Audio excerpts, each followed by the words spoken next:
Welcome to Max's Models. I'm Max. This is my Revell 1 to 40 scale Corporal missile with transporter and launch pad. Now this particular one is the later release from about, I believe it was 2010, and I really like the kit. I don't know how many changes they made, or they had to clean up the molds, or it was always this good.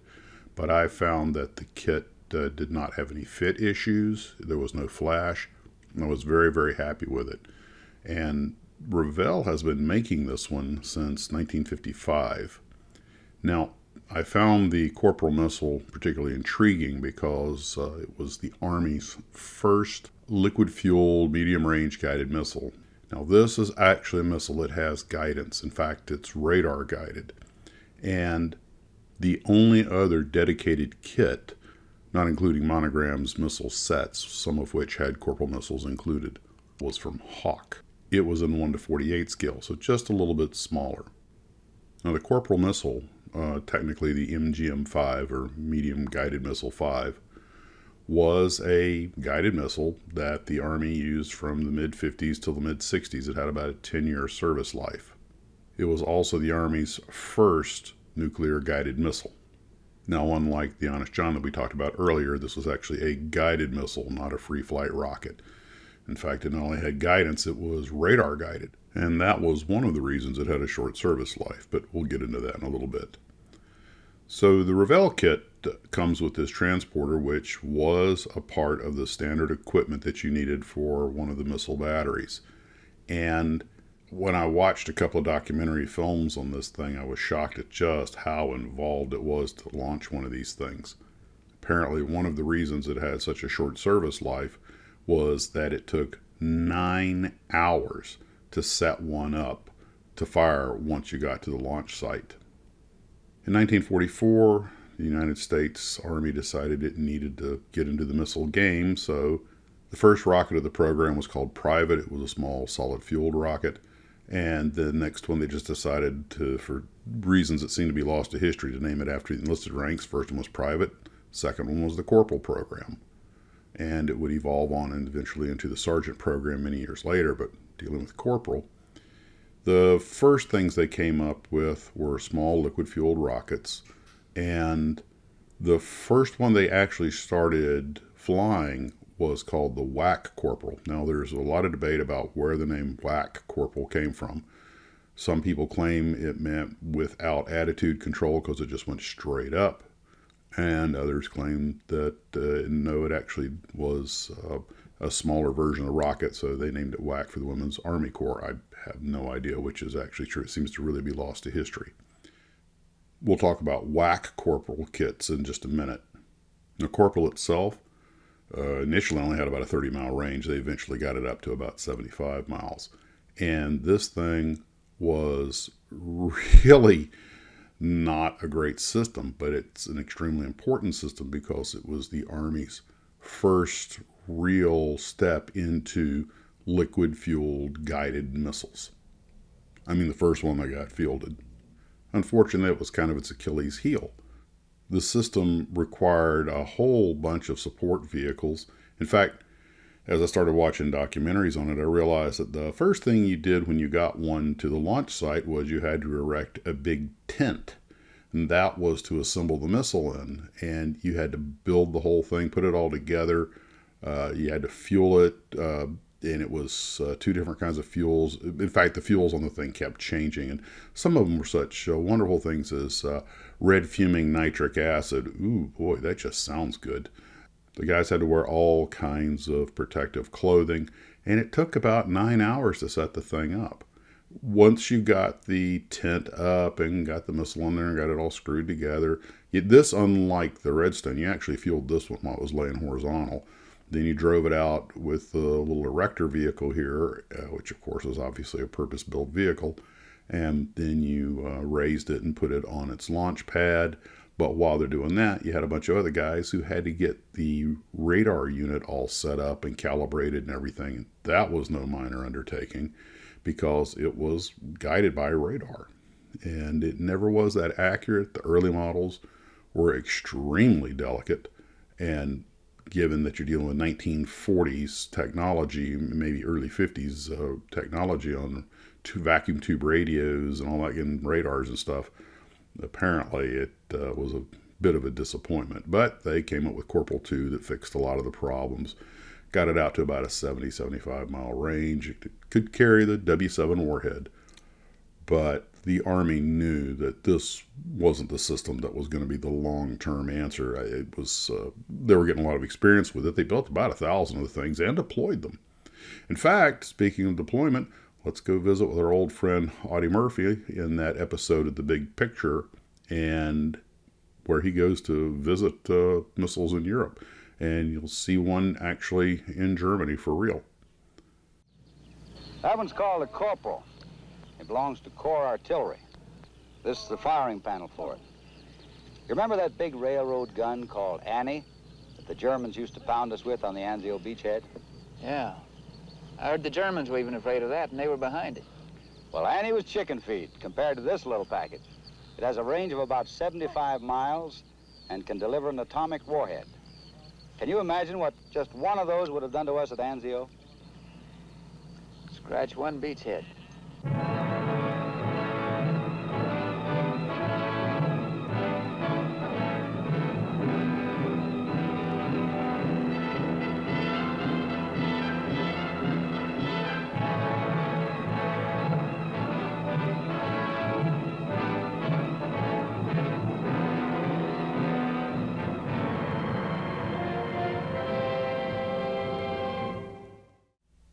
So we look at the kits. Of course, we've got the 1 by Revell and 1/40 scale that comes out in 1955.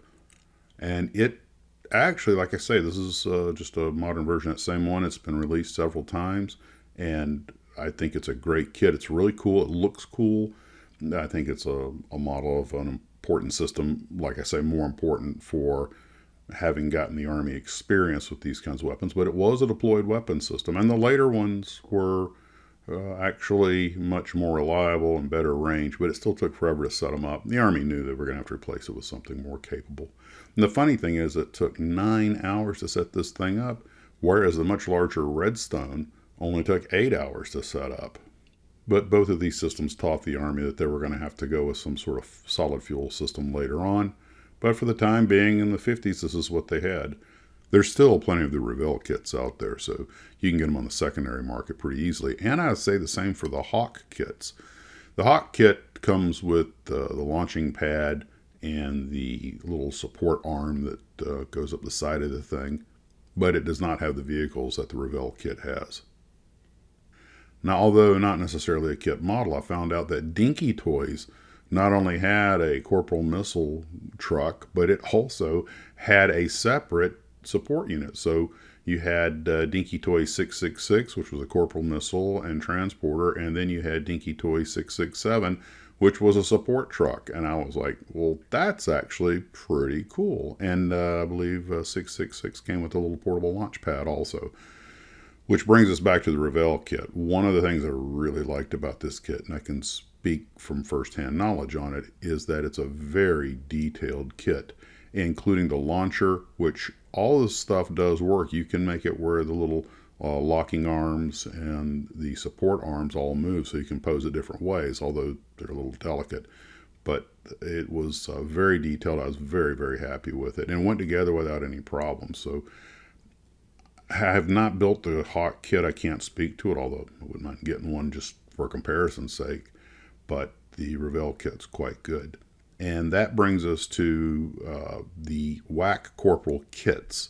Now, the only WAC Corporal kit I could find is from a specialty kit model company called Aerospace Specialty Products. And I want to thank ScaleMates for letting me use the images from their website. Aerospace Specialty Products makes it in two versions, just the basic WAC Corporal and the one with a tiny TIM booster on it. And it was used both ways. But none of the major plastic kit model companies made just the WAC Corporal. However, that doesn't mean you can't get one. Since the 1950s, Revell has made their excellent Araby High kit, and I'm happy to have one of those also, which is another great Revell kit. I really think some of their older works are some of their better works. It went together without any problems and came with their erector and several little figures. However, this is technically the Araby High, but the top of the Araby High was the WAC Corporal. So if you wanted to build it as a WAC Corporal, you would just remove the first stage booster. But the point being, that's the way to get a WAC Corporal if you want to make it just the WAC Corporal. Now, the WAC Corporal was a sounding rocket, not a weapon system. It was made for upper atmospheric research. In fact, for a while, a WAC Corporal was the highest altitude thing ever launched by humans as part of Project Bumper, where they put one on top of a V2 out at White Sands. And that is available through Cora models. Now, I've never built anything by Cora, and I have no idea what comes in this kit other than the V2 and the WAC Corporal. I haven't built anything by Cora models, but I think it would be a great addition to any model rocket or missile collection. So the Corporal program gave us both the WAC Corporal and the Corporal. And by the way, in between these two, there was one called Corporal E. That was just an evolutionary step, bigger than the WAC Corporal, smaller than the Corporal missile. You can see a lot of the WAC Corporal DNA in it. And it was obviously somewhat larger and was a very important interim step. But to my knowledge, there are no models of this. Only Hawk and Revell made kits of the thing. I can't speak to the Hawk missile, but I imagine it's probably pretty good.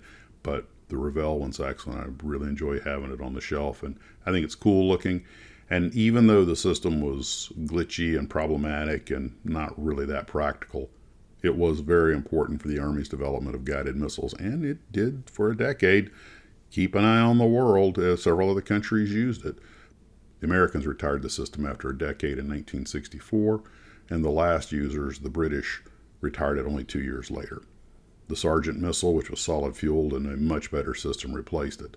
Now understand there were some pretty big differences from Corporal to Corporal 2. I mean, Corporal 2 really did fix a lot of the problems, but still 9 hours to set up a system that was going to be a juicy target. Yeah. There's a real good chance you'd have gotten hit by something before you ever could have got it off the ground. Yeah, this was a system to learn on, but it's a lucky thing we never had to use it. The missile itself was actually manufactured by Douglas Aircraft Corporation. Like I say, they made a little over 1,000 of them. And I don't know how many kits Revell sold of them, but I think that little transporter is the neatest looking little vehicle. For some reason, it reminds me of an alligator. Well, guys, that's all I have on the Corporal missile and the kit models of it. Pretty cool kit. I really enjoyed it. I highly recommend it if that's what you're looking for.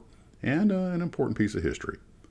If you want to get one of the kit models, there's plenty of them on eBay, both by Hawk models and Dinky Toy. And I might add a pretty wide range of prices running from $30 to $300, so go figure. And of course, a lot of them from the various iterations of the Revell kit. You take care of yourselves. Talk to you later. And as always, model on.